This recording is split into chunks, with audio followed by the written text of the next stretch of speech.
Hey everybody, me Iryna KUTSENKO and Stars About Stars, we are greeting you, the first astrology-based matchmaking podcast for love and career seekers. So today the topic is meaningful equivalence. What is that? We all heard of language barrier between two people. Let's say one person is from Spain and another is from Italy or America, it's better to say. So we have different languages, mentalities, nationalities, and all things up to values what we bring to the table while conversation. When two people who are partners, no matter what, for business, love, careers, they meet each other, or just friends and fellows, while conversation, we still have those vocabularies.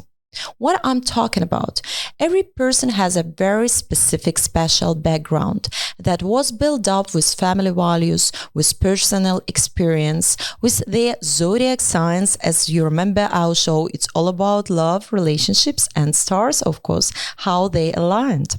So everybody is very specific and very unique. And when we are coming to relationships, we could take the same things or situations in a very different way.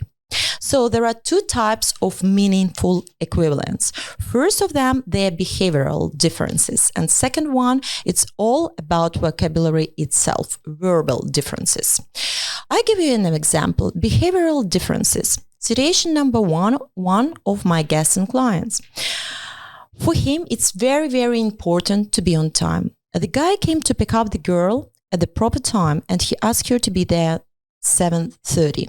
He had a plan, restaurant, dinner, and so on. She came first time 10 minutes late. Next time she came 20 minutes late. And the other time she was so much in a hurry. So her story is about to be beautiful and no matter what, to be on time or to be a few minutes later. For him, it's very, very important because he's a business guy who appreciates every second of his life. And for him, in his behavioral imagination, like his pattern of behavior, to be on time is to give you respect. Not to be on time to disrespect you. In her case, to be on time, it doesn't mean to be an intriguing woman because women should be late a little bit in her imagination. Where I bring you to, I will give you more and more examples like that. It's very important while conversation or building up proper quality relationships with your partner or person you're working with or person you're opening business with or person you're creating family with or friendship, to clarify those things that are very important for you. What is love for you? What is respect for you?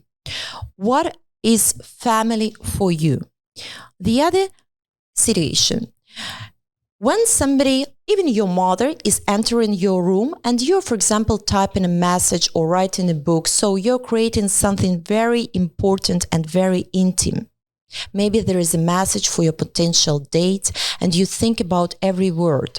When she's entering the room without knocking for you, she's entering your space, your intimacy. And you're thinking, and she thinks, oh my God, my son is good or not? My girl, she's okay. Maybe she wants to eat, maybe she wants to drink, maybe she wants to sleep or something else. So that's your way to care about you. In your imagination, she overcomes your personal boundaries. Situation number 3, touches.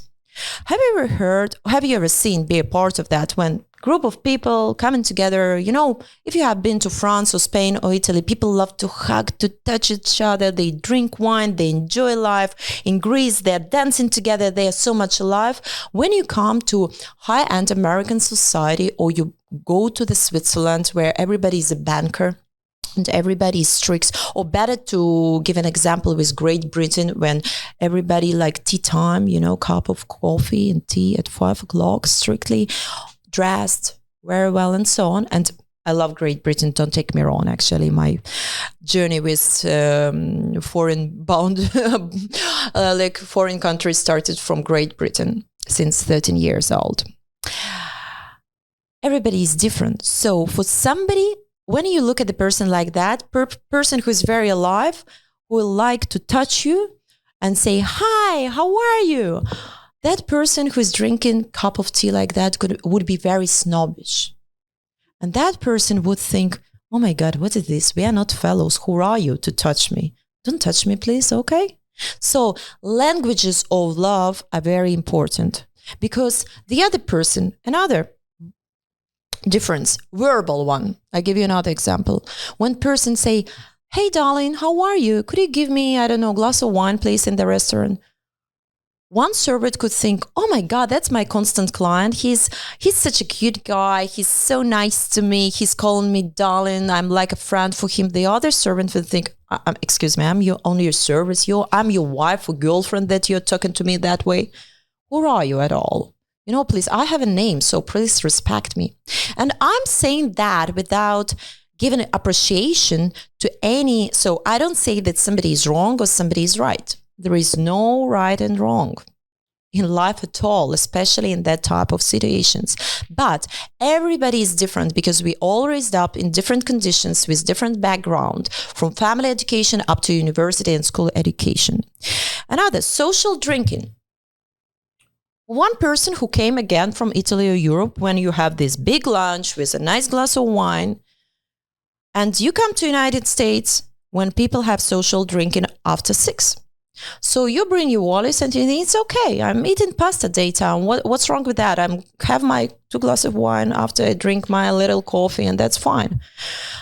Let's say European girl is acting that way, and American guy who's hard worker, he's really business oriented, he looks at you, oh, probably I'm dealing with alcoholic. She's drinking at the same time every day, the same drink. That's a red flag. That's a sign. Of course, if only it touches his own pain or trauma. Maybe it's connected to his mother, previous relationships, or whatever. Because guy who doesn't care about alcohol, drink, eat, whatever you want. I don't care. I'm doing my business right now. I'm going to have my drink later on. Or I don't drink at all. I have those people around me as well. I don't care. You can do whatever you want.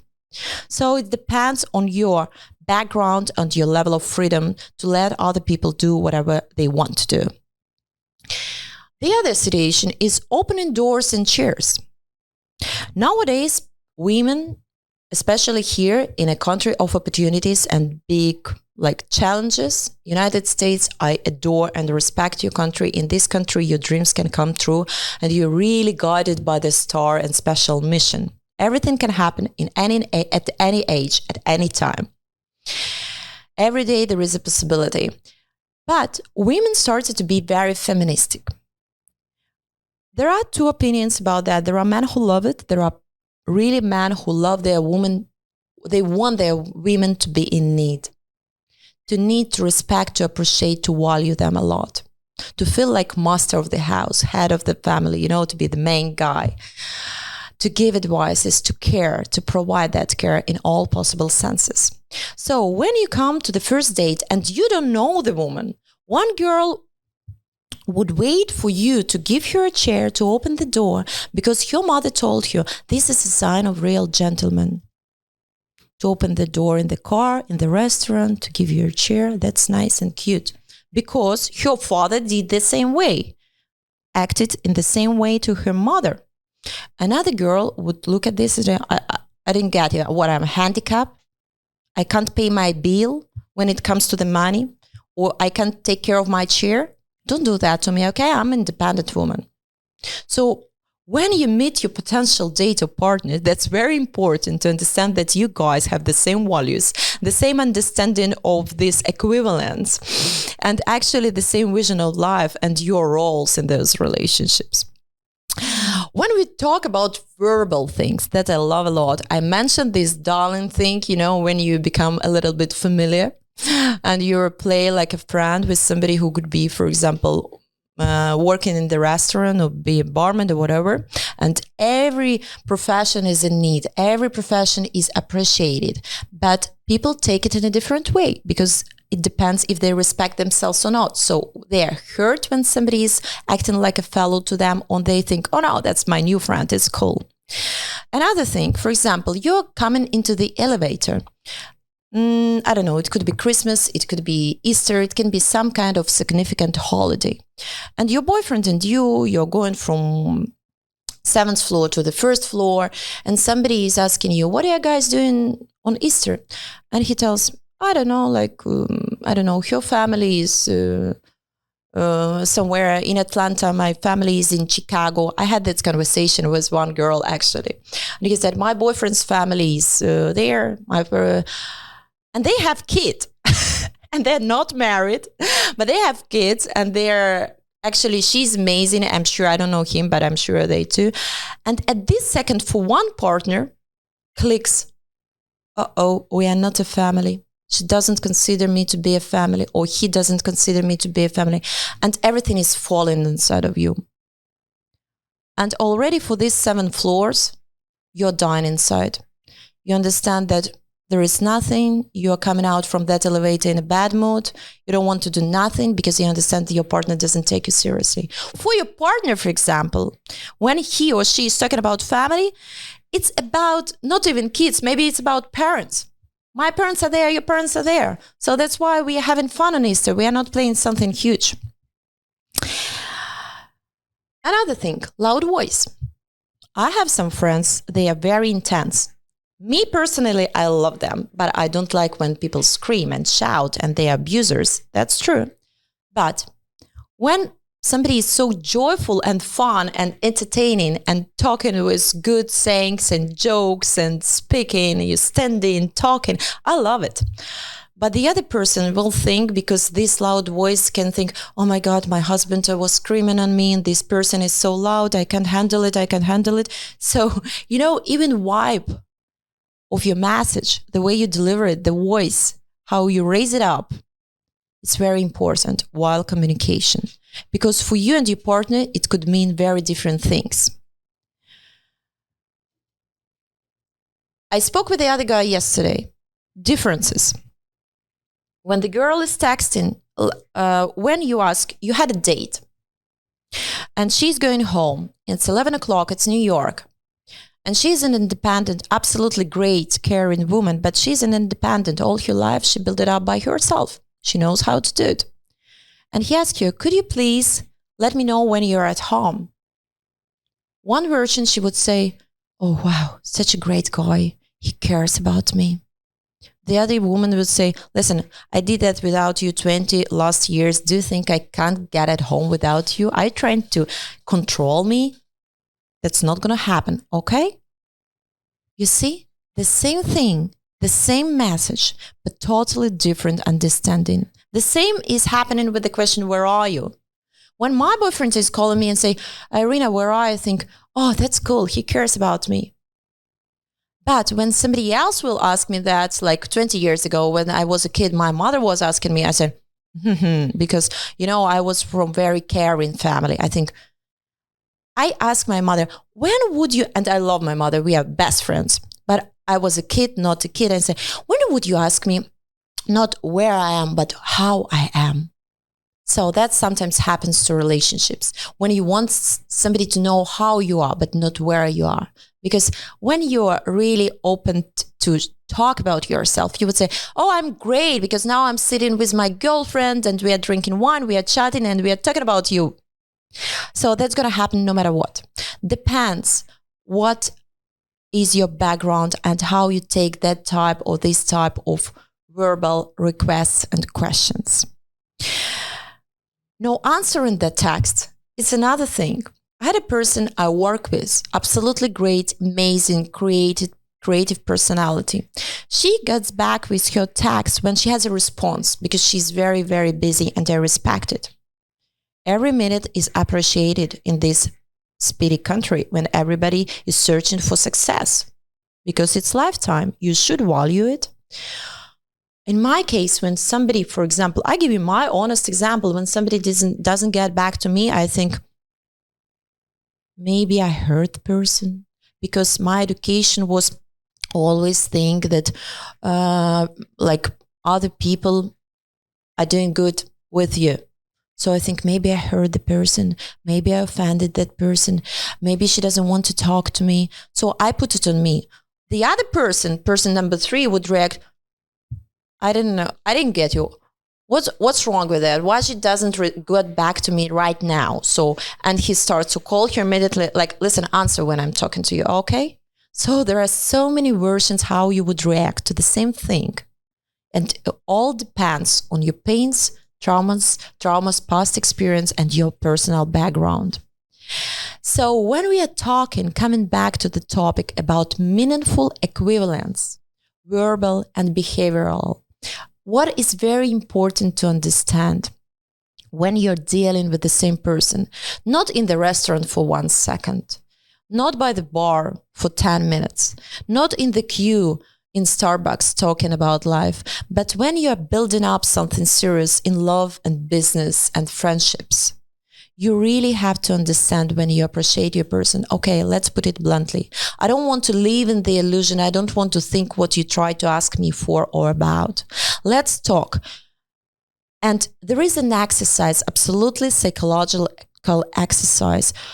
What is respect for you? And when, for example, what is family for you? What is care for you? What is control for you? What is love for you? Or whatever. You take one word that is value, and you write down 20 words, like verbs, like love for me is to care.